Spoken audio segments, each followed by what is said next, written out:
Hello, everybody, and welcome to the Easier Said Than Done podcast. And as always, I'm excited to bring you some really interesting people. This time, we've got Saeed on the show, who's currently a student in the execution phase of the Inner Circle program.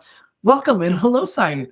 Hey, what's up, Zubin? Pleasure, as always, to see you Yeah, again. it's great to speak to you. I always enjoy. We have such laughs even on the calls and stuff, and we're doing all the work related stuff together. So it's great to sort of spend a little more casual downtime with you. But also, thanks for spending a little time on your Easter with me, man. I appreciate it. Absolutely. Anytime. It's more family stuff to me, Yeah. Yeah, I totally get it. I've had my body weight in hot cross buns, though they're really good in Australia. And every year, I'm like, I'll have just one this year. I'm up to 7 in the last 4 days, which is not good. So it's really, I I had a, oh, I hear you. I had a large fill on a tart that my sister brought. It was a massive thing. So much of it, too much of it. well, what do you do? It's Easter and she made it. You got to do it. You got to do it. It's the right thing. You're doing the right thing by her. But look, man, why don't we start with a little introduction of yourself? So tell us a little bit about who you are, where in the world you are, and why you wanted to learn to cook. Yeah. Well, so, like you introduced, my name's Saeed. I live on the East Coast and I do brewing for an actual job, but I've been fascinated by coding, really into it. Welcome to Easier Said Than Done with me, Zubin Pratap, where I share with you my journey from 37-year-old lawyer to professional software engineer. The goal of this podcast is to show you how to actually do those things that are easier said than done.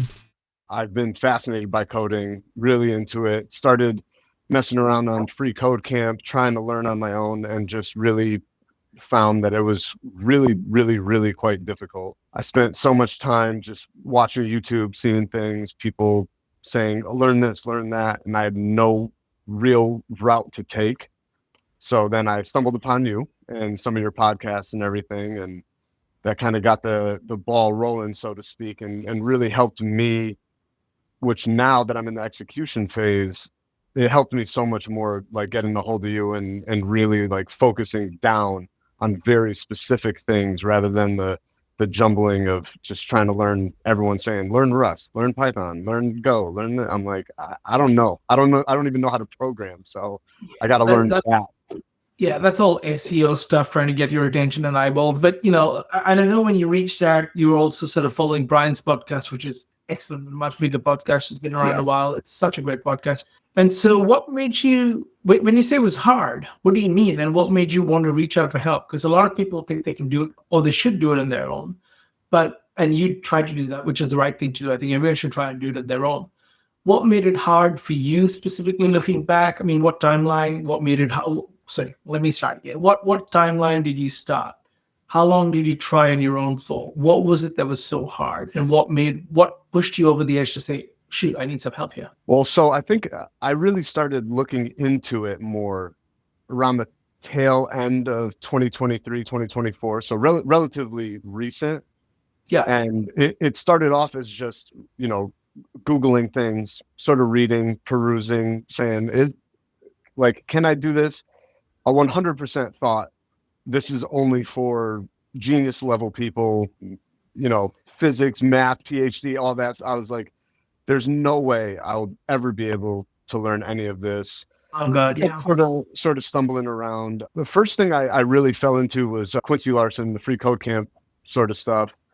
And that started it's where, actually, to be honest, I think that's where we all start. Yeah, yeah, and it's great. What they're doing is absolutely fantastic. It's just, for me personally, sitting there just following the lessons, I don't think that I wasn't learning, but it was really hard to gauge any sort of progress because after a while, like you can kind of look at forum stuff, you figure it out and you move on to the next thing. But that's kind of where I found myself, just moving on to the next thing and not necessarily retaining a bunch of things. And then sort of took some time off, watched a bunch of YouTube, and that was kind of a mistake. Some of it was cool, but it was kind of a mistake because I was very influenced.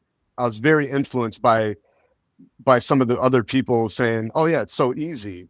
Just do this, just do that." And I really took that to heart because part of me, I was in a position where I was looking to kind of change careers and whatnot, and that was very appetizing for me to hear. yeah. And then I started. Why was the YouTube videos when they said it's easy and anyone can do it, and you just do this and you just do that? Why was that not working for you, or what was not easy in your experience? Well, a lot of it was you get sucked into listening to people telling you how easy something is, but I wasn't actually doing it. Hi, if you want a no BS insight into how to change your career, whether to code or something else, and how to actually get job opportunities in tech, then please subscribe and like. It's no BS because I have zero incentive to mislead you. I just want to help you and give you tons of value so that you will consider working with me to get to your next career. Take a look at the description text below to learn more about the training I offer. Also, you may find my newsletter interesting. I've linked to it in the description. I only mail about 2, maybe 3 times a week, usually around industry trends, things I've learned from other developers, the common habits and pitfalls that I see and might prevent them from actually succeeding, case studies and insights from that. So you'd probably find it quite useful. And hey, if you don't, you can always unsubscribe later. No problems. But I do post content here regularly. And by subscribing and liking and hitting that notification bell, you will get to know when I post new industry insights for you. You'll also know within about 3 seconds if you want to learn more, but at least you won't miss out. Oh, and please follow me on LinkedIn too. I pretty much post there every single day. Just look for my name, Zubin Pratap. All right, so please like and subscribe to this channel, and let's get back to the episode. A lot of it was you get sucked into listening to people telling you how easy something is, but I wasn't actually doing it. And it's so easy to be influenced by what some of these people say and how casual they make it seem. And then once I started trying, sorry to interrupt, but why do you think it's easy for human beings to get sucked into that approach? Like I see it all the time, right? What do you think it is about the way these influencers talk about it that is so appetizing, that's so attractive and so lulling? It kind of makes it seem like they're just like an average Joe. Like it seems like they're just like me in the same position, just like, oh, I was interested, I started doing this, and now look at me. Now look where I am. And it's almost you're seeing the after product rather than all the steps leading up to that. 100%. And why do you think that's dangerous when you only see the end result highlight reel? Why do you think that's dangerous? Well, now actually been doing like the coursework with you and everything, they don't show you probably all of the mistakes, how long it took to come up with some of those answers. It's, you watch someone create a spinning 3D cube on YouTube in, 40 minutes and you're like, wow, that looks easy. And it's like, man, that probably took that guy months to figure out how to even go about it, first of all, so it's really, it was just really like the YouTube stuff. You find someone says, hey, listen to this guy. Next thing you know, it's like you have 8 different opinions about one thing, all telling you something different. And it just at a certain point, it really made me think more so like, can I really do this? Yeah. And I wasn't physically doing it either. I wasn't putting fingers to the keyboard and trying it. It was just they were making it seem like it was so close within the grasp, but that's things like YouTube and Insta and TikTok and stuff. It's like learning by watching the races. You're not in the driver's seat at all. There's just I think I'm a bit lucky because I'm a lot older than you guys, and I started my career like 5 years before YouTube was mainstream. Like this different world, right? And we learned pretty early on that most of the things people have to say aren't worth really listening to unless they've done it themselves. Like it was just a habit. When you didn't have the internet, how would you find someone to learn from? You'd go to someone who's done what you've already done. Yeah, right. Exactly. But with the internet, you suddenly got this illusion that you can pretty much access anyone you like, and they only try, because attention spans are so short, they can only try and compress everything down into 10 or 15 minutes. And you lose so much insight because of that compression.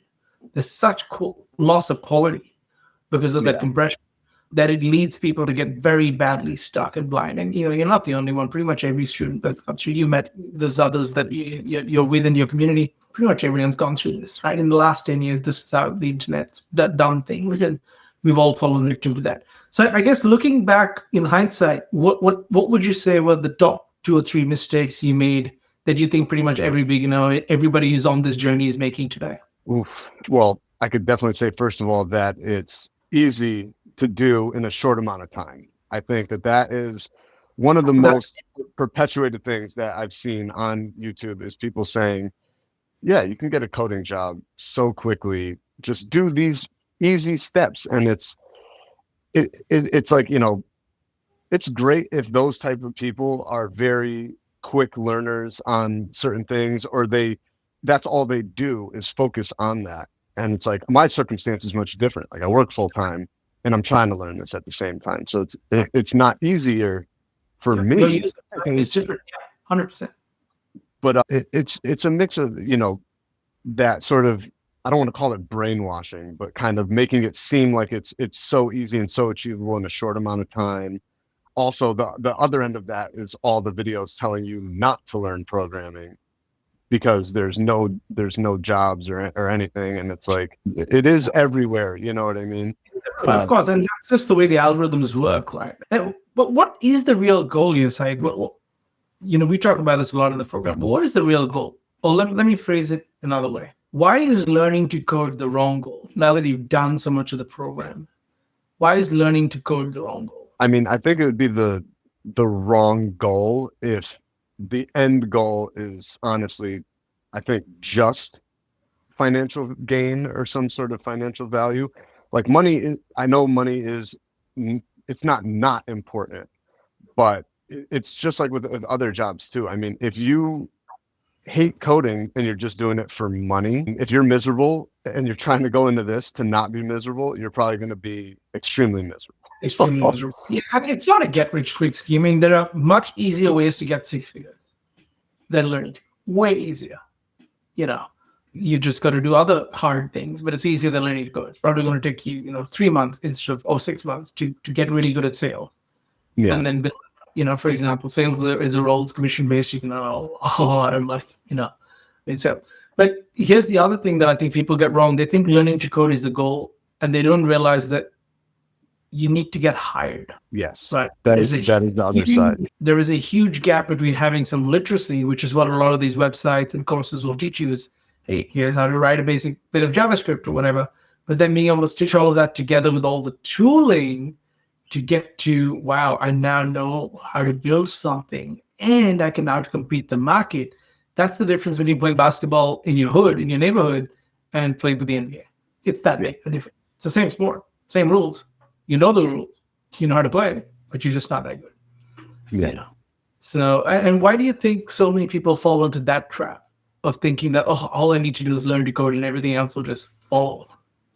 Well, yeah, I mean, partly because it's like, if you think you could just write masterful code and that is probably going to be the only thing that can get you hired, a lot of people can write code. Like, so many people can do what you do. It's definitely trying to figure out a way to stand out, which is a lot of that, making connections with others, being seen, being accepted in as like, hey, this person isn't just a guy who's like, oh, I think I know how to code. I think I know how to do it. It's like showing progress, showing that you actually care to learn more and you want to take things further than just a face value.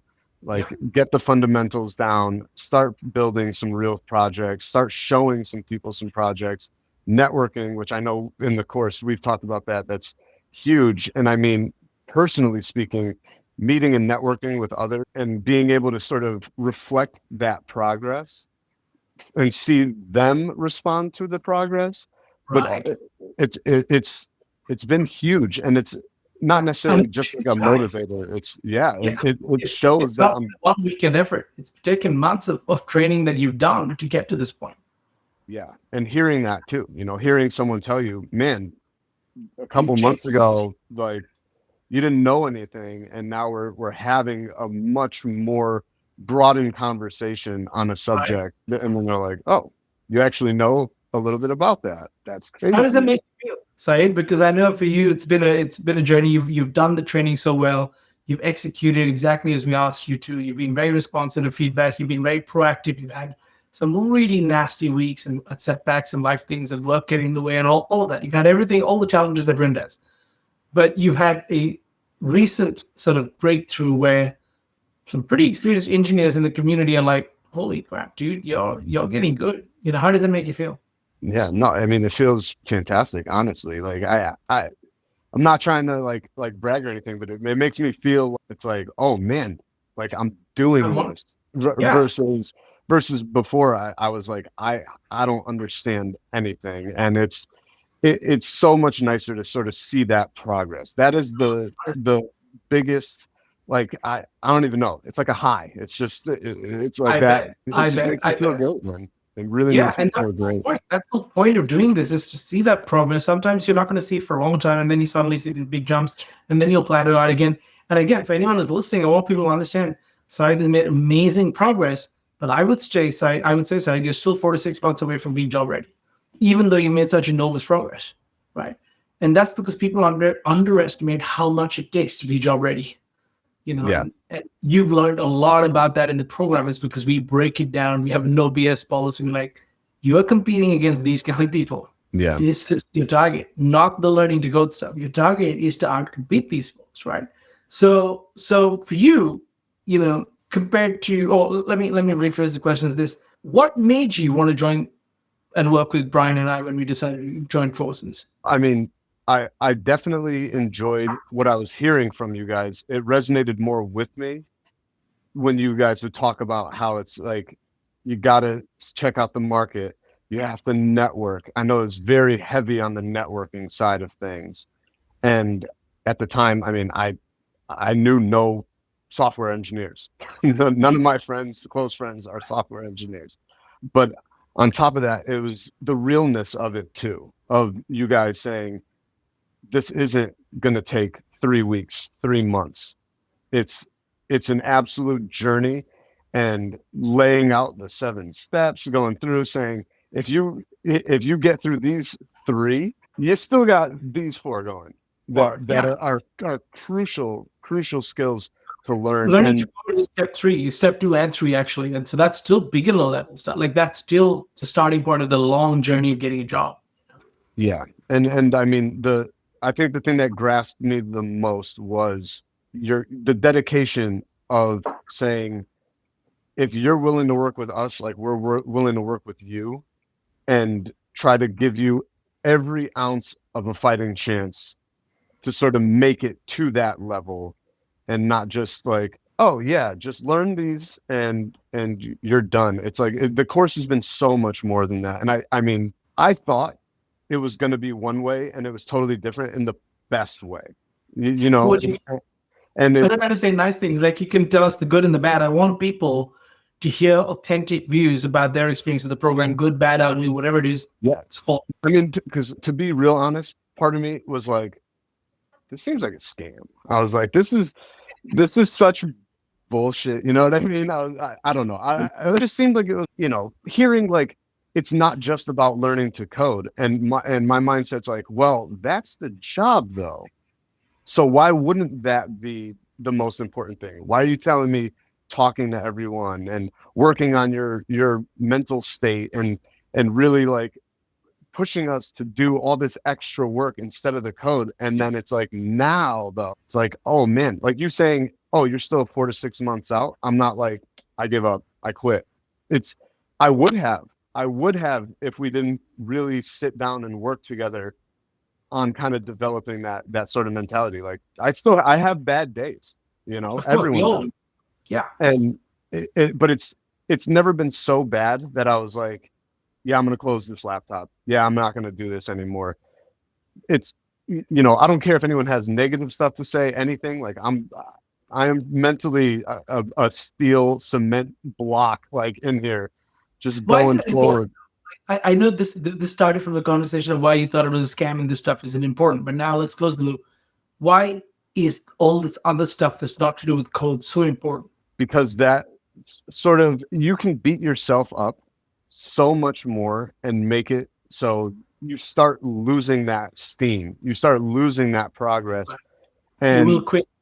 and it's really that's the killer in all of it, to be honest. It's like, if anyone sticks with it, if I'm like 4 years in and I'm still like, how do I write a for loop, then this probably is not for me, but I had that thought actually a couple days ago. I was just driving and thinking, and I'm like, imagine if I never tried something. And that's where most people automatically fail in my eyes. It's the fear of not taking a risk or putting that foot forward. You'll never know though. Like you have to do that. How else would you know if you're going to be good at something, you like something, you want to keep at it? You know, I can say from my own personal experience, I've had the really good days thinking I got this. I've had the days with my head in my hands. I still, as much as possible, try to code every day, push through lessons, review things. It's never been I don't want to do this anymore, and just stopping for like weeks on end. So it's that. And this is the thing that people don't realize. The big risk is not that they're not smart enough. It's not that they can't do it. It's that they have the wrong expectations, and so they quit. Right. And they quit kind of near the finish line, or at least near a significant milestone. And had they achieved that milestone and realized it's not far away, then they wouldn't have quit at all. They would have continued. They would have got that new, energy. So what point in time for you, Saeed, did you go from, okay, maybe this is not a scam, maybe this is actually something that's going to help me? Like, do you remember, was there a moment where something split inside you? Because it's hard to engage with something the way you have without actually believing it, which is why we're so particular that we work with people who believe in what we're doing, because otherwise we know you're not going to stick to it. Yeah. So was there a moment in time when the switch just flipped for you? So when we first started the first couple modules, I was like, come on. I was like, come on, man. I was like, oh, what is this? What is going on here? But I think it was module 3 when we started getting into the why. Tail end of I think the beginning of module 2 was the BTFA stuff, which I was and like, why stuff. Yeah. When it really got to the whys, from that point onward, I feel like that's where the trust started building up more, because I was like, this first stuff seemed a little corny. I was like, why would I have to do that? Like, I'm grown. I'll figure it out. But I've gone back since then and everything. But the whys are really, it took me a while. Like, I really had to sit down and think. I was like, I don't know if anyone's ever asked me why I want to do this. Exactly. I've had people in the program literally break down in tears during module 2 and module 3, right? In their own time. Because I'm like, I don't think you've gone deep enough. And then they go deep enough. And suddenly everything becomes clear to them as to who they are, why they're feeling this way, why they want this. Yeah. I was one of those people. You just didn't see it. Because it is really tough, but it's almost just like you have to take that really hard look and say, like, what am I really doing this for?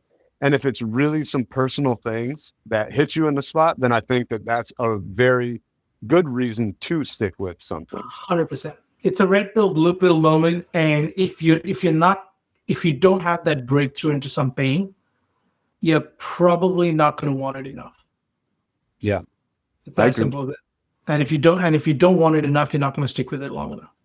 And you're not going to do the work in the dark days, So that's why I start with psychology, because my coach, who's not even technical, when she helped me, she said, Zubin, you can achieve anything if you know your why, right? Because your why will have to overcome. It's a Nietzsche quote, I can endure anyhow as long as I know my why.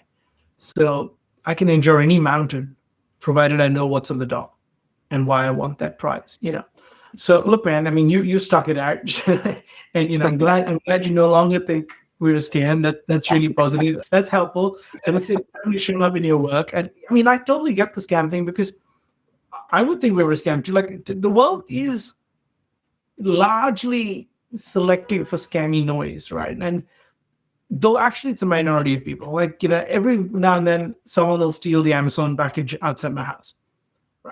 It's happened enough times, and I know the world is full of shitheads, but on balance, it happens less than 10% of times. Yeah. I mean, 90% of the time people are fine. And I started to adopt that attitude with things online, because people can't scam you unless you decide not to ask hard questions. Right. And that's why we spend so much time with students before they come in, is ask us the hard questions. They'll give you the nasty answers. Like stuff like, I mean, there's all the stuff about job guarantees. Yeah. How's that even possible?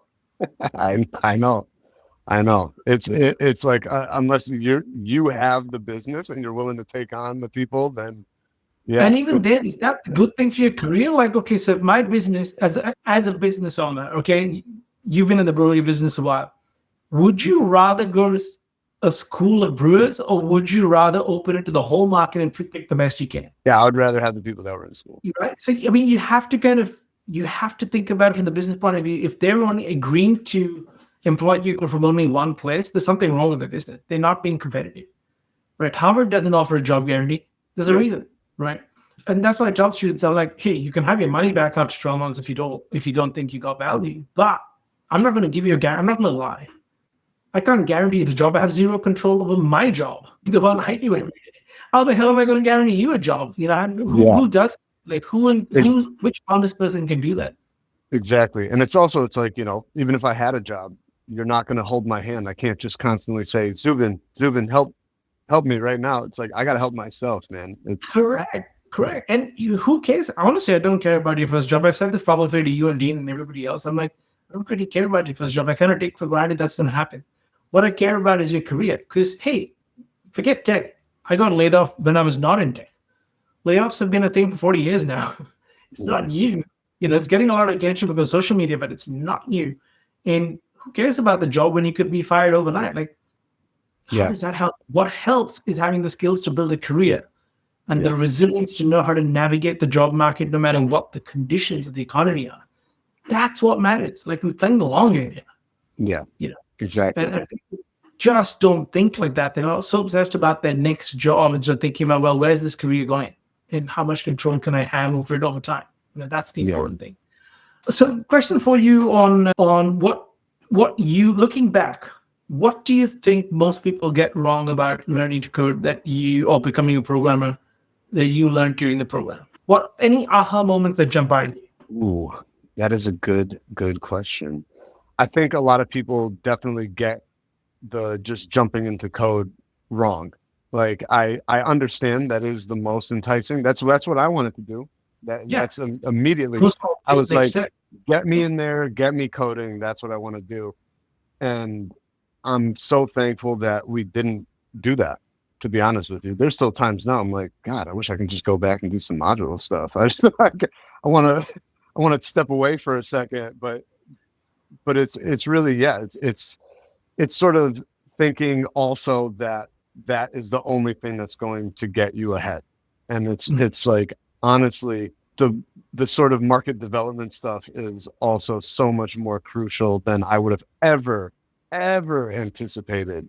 And it really does make a difference, not just for showcasing your abilities to other people in the industry, but I mean, I've just generally met some really, really great people who are more than willing to help in any way they can. And it's like, just, you're stacking self-learning with being able to reach out to other people, and you're creating these connections. And it's like, there's so many more facets that I don't think I really would have realized just jumping into it.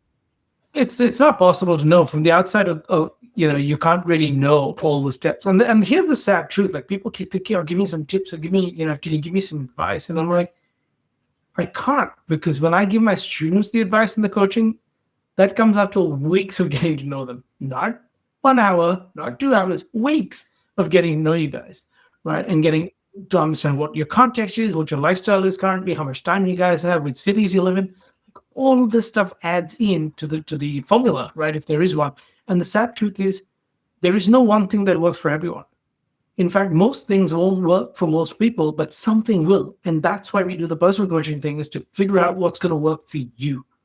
Yeah. Right. Because what works for you will not work for some of the others. What works for them will not work for you. That's not the way life works, and that's not the way job markets work. Right. Yeah. And we have to figure it out together. And then I need to make sure that you understand so that you never need me again. Right. Which is why to get you guys to do so many things and then bring it back to me is to train you guys up so you never need me again. We'll never need anyone like that again. You're completely autonomous for the rest of your career. You know how to do this. Again, because you will need to do this again and again. You will need to reskill over the next 30 years at least 3 times. Yeah. And now tune out the noise, reduce it to the minimum effective dose, do the market research, build a plan, refine the plan, stick it out for 3 times longer than you expect to, build your market development stuff, right? Yep. And that's also, that's also been the thing, the overarching in this whole conversation, like to circle back to some earlier stuff that we were talking about. It's just going from having no clue about anything and just fumbling around and just grabbing anything, having that roadmap, build the psychology out, get your whys out there, get some market development stuff on the table, not started yet, but it's like, hey, start thinking about this, start looking at what's available near you. I never would have done that on my own. I would have just jumped right into code and been like, I don't know how to do anything. Like, I made another weather app. And it's like, what do you do? What do you do with that? Right, the program you'd already tried and dabbled for a year, right? And you've only been in the program 4 or 5 months or something max, right? And in that time, you made like 5 times the progress you did in the year before that, because you have the structure, because you have the plan, and because you have the goals. You know what not to do, and that's just going to save time. And this is what I really, really want people to understand. If anyone's listening this wrong, this is what I really want you guys to understand. There is no one path, but there are a sequence of steps that, when taken repeatedly, consistently, and with the right goal in mind, you will make progress enough to find the path. The path kind of reveals itself with a little bit of effort. And what folks like Saeed and others have done really well is they come into the program saying, hey, what we were trying doesn't work, but we know this is really important. And it's not the money, it's not any of that. We need to change before our careers can change.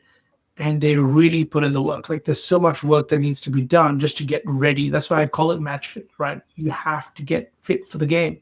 There's a lot of training. It's like people think that, if I want a six pack, all I need to do is do more crunches at the gym. But actually, that's probably the least important thing for a six pack. What really matters is reducing your body fat through diet, sleep, and nutrition and water. You can actually not go to the gym more than twice a week and still get a six pack if you change your diet. Completely not what you were thinking about. And so it's the same thing with coding. Like, it's so obvious that you think, I have to learn to code because that's what a coder does. Yeah, you learn to code maybe somewhat, but you'll never become a software engineer unless you do all these other things. And that's a hard pill to swallow for most people. It's a hard pill to swallow. Oh, yeah. Oh, yeah. So, look, thank you for your time. But before you go, what words of advice and encouragement do you have for all the people out there who are today where you were a year or two ago? What would you tell them? And I'm not not to plug for the program. That's right. Tell them more about who they need to be and what they need to be thinking. Yeah, no, I would say, coming from kind of, I have my own situations in life, done my own choices. The biggest thing I could say is, if you're ever contemplating, like, am I good enough for this? Am I smart enough for this? Take the step. Just do it. Just try it. Who cares? At the end of the day, nobody cares. And I mean that in the best way. Like, people care about everyone who's listening. There are people who care about you. But at the end of the day, like, if anyone's going to talk down to you, whatever, who cares? Just go for it, man. Just go for it. You'll never know unless you take the leap. And that's probably the biggest killer for most people, is not taking that leap. So not even. Yeah. Good. All right. Wonderful. Well, thanks so much for all your time. And in a few months, I will probably have you back on the show when you get your first few offers, because then we'll have to talk about all the other things unrelated to code that went into getting those first few offers. And then how do you negotiate? How do you choose one? So, I look forward to that day. Continue the fantastic work that you're doing. Continue the focus, and I'll see you every week, as I normally do on the accountability stuff. But thanks for your time, man. Awesome. Of course, Zubin. Thank you for having me on here. I really appreciate it too. It's good seeing you as always. You too, my friend. All right, bye. Catch you later. See you. Do it. Just subscribe. You know you got to do it.